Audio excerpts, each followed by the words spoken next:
In my recent video speech entitled "What Do We Know About Chemtrails?", I explained the three grand objectives of chemtrails: climate change mitigation, depopulation, and missile defense. I also explained what they're spraying, namely coal ash, aerosolized metals, and Wellsbach materials.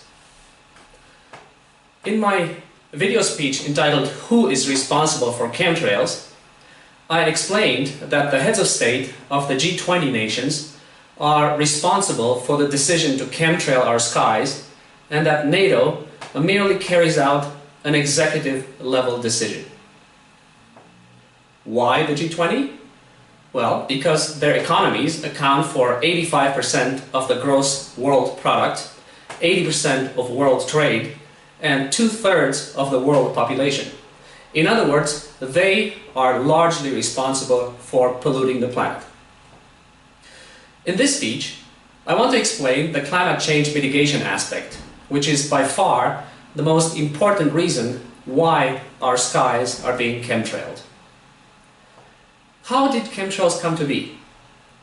Chemtrails are the result of the United Nations Framework Convention on Climate Change, an international treaty adopted in 1992 at the Earth Summit in Rio de Janeiro and entered into force in 1994.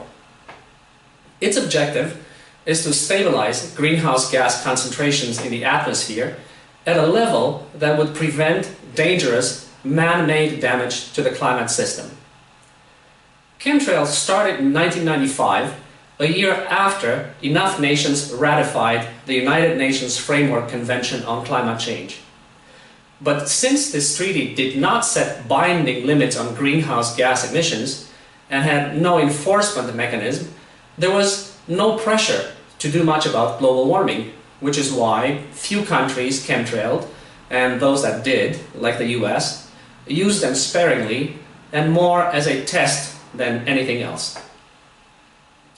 The Kyoto Protocol of 1997, however, established legally binding obligations for developed nations to reduce greenhouse gas emissions from 2008 to 2012.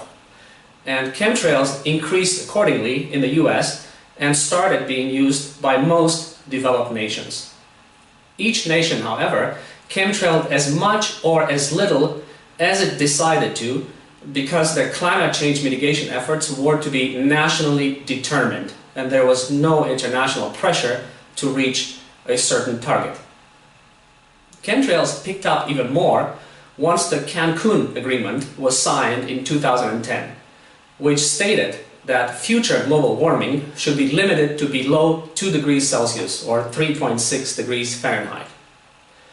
They increased because pressure on developed nations increased also to do something to compensate for the greenhouse gases they pump into the atmosphere because they are heavily industrialized.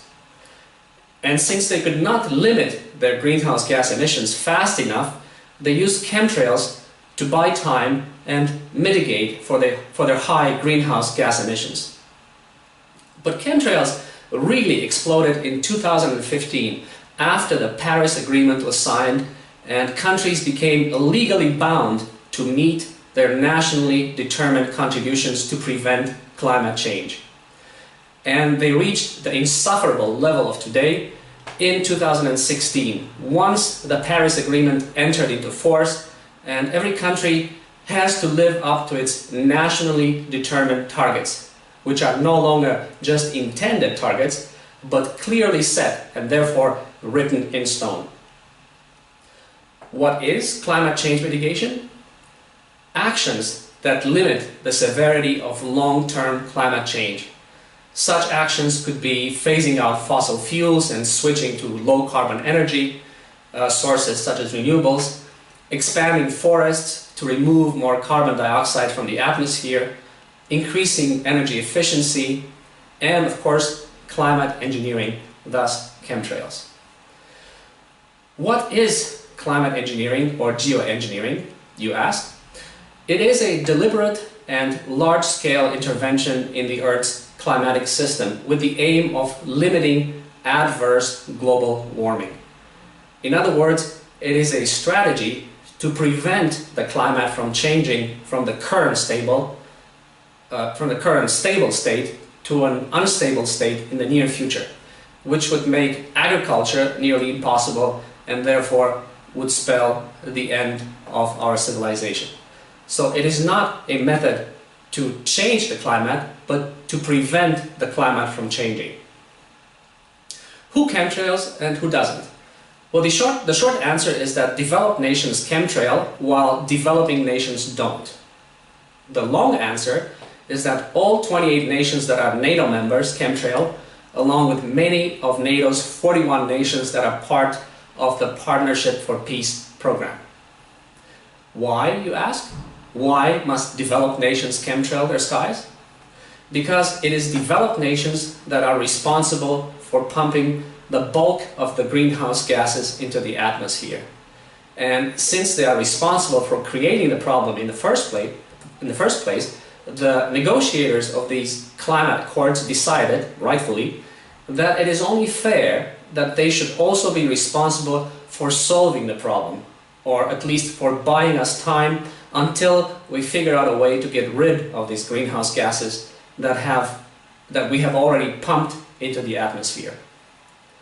So you see, during these difficult international negotiations, developed nations said to developing nations, if you industrialize to our level and pump as many greenhouse gases per capita into the atmosphere as we do, then the planet will be fried. To which the developing nations replied, so you want us not to industrialize and not to grow as rich as you because you have already damaged the planet for all of us? You created this problem, you solve it. You put all these greenhouse gases into our atmosphere, you pay for the damage. You have the technology, know-how and resources necessary to at least slow down global warming while we industrialize, and do so by bypassing fossil fuels and going directly to renewable sources, which is expensive. So you pay to slow down global warming. And since developed nations could not dispute the validity of the accusations levied by developing nations, they started chemtrailing the hell out of our skies to buy time, so the planet does not heat up by 2 degrees Celsius, which would cause the sea level to rise and would drown the world's 52 island nations, as well as many low-lying coastal areas around the world. In addition to which, it would cause drought and floods and extreme weather events throughout the world, causing catastrophic damage and making life miserable and downright impossible in sensitive areas of the world where life has never been easy. So chemtrailing is in essence an act of sympathy and compassion towards those people and nations who suffer most and have had the least to gain from our posh, industrialized and consumption-heavy lifestyles. And if I hear the argument that corporations are to blame for the destruction of the environment one more time and for overconsumption, I'm going to strangle someone.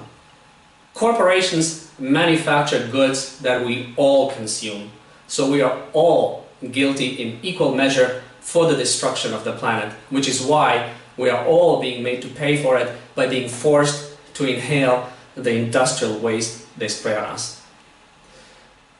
Because we live in a world where political decisions are made by consensus at the international level, and because chemtrails are a climate change mitigation measure, the nations responsible for pumping the most greenhouse gases into the atmosphere must chemtrail their skies the most to compensate for the damage they do. To what extent do nations chemtrail? Well, the more industrialized a nation is, the more it must chemtrail. In other words, they must chemtrail in direct proportion to the greenhouse gases they pump into the atmosphere. That is why the US, Canada, Germany, Holland, the UK, France, Italy and Belgium chemtrail the most. They pollute the most, so they must chemtrail the most. The heavier a country's carbon footprint is, the more it must chemtrail. But also, the richer a country is, the more it must chemtrail, whereas poor countries don't have to chemtrail at all. This is in accordance with the principle of common but differentiated responsibilities. Common but differentiated responsibilities is a principle of international environmental law which says that all states are responsible for addressing global environmental destruction, but not equally responsible. The principle balances, on the one hand, the need for all states to take responsibility for global environmental problems, and on the other hand, the need to recognize the wide differences in levels of economic development between states. These differences, in turn, are linked to the states' contributions to, as well as their abilities to address these problems. This principle was formalized in international law at the United Nations Conference on Environment and Development in Rio de Janeiro in 1992. Once a nation reaches sustainability, it will be able to stop chemtrailing, and no one will be able to force it to continue. This is partially why developed nations are going full steam ahead towards renewables. It is the light at the end of the tunnel. Now you know.